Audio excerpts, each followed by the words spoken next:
An Associated Press NORC Center for Public Affairs research poll released on Friday found that President Trump has a 32% approval rating, with 67% of respondents disapproving of the job he's doing as president. And it reported that only 67% of Republicans approve of his performance, down significantly from 80% in the same poll in March. It's just one poll, and given its diversion from other relatively more Trump-friendly numbers, it may very well be an outlier.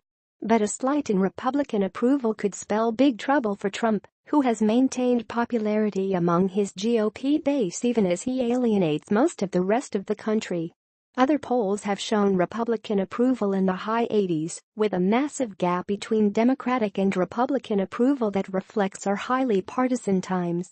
The poll found that 42% approved of Trump's performance in March and 35% in June. Though lower than many findings, the downward trend is consistent with other polls in showing a slide from the beginning of Trump's presidency to subsequent months, which have been defined by persistent chaos, divisive rhetoric, and legislative inaction.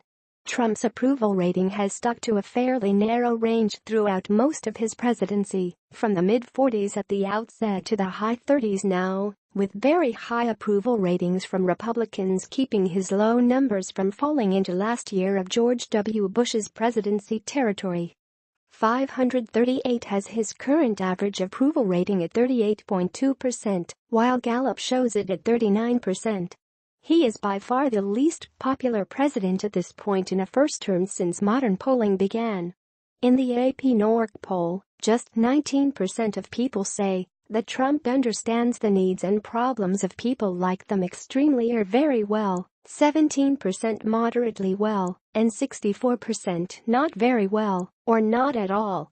Respondents gave Congress an even lower mark than Trump, at 18% approval, and only 24% of people said the country was going in the right direction, down from 34% in June.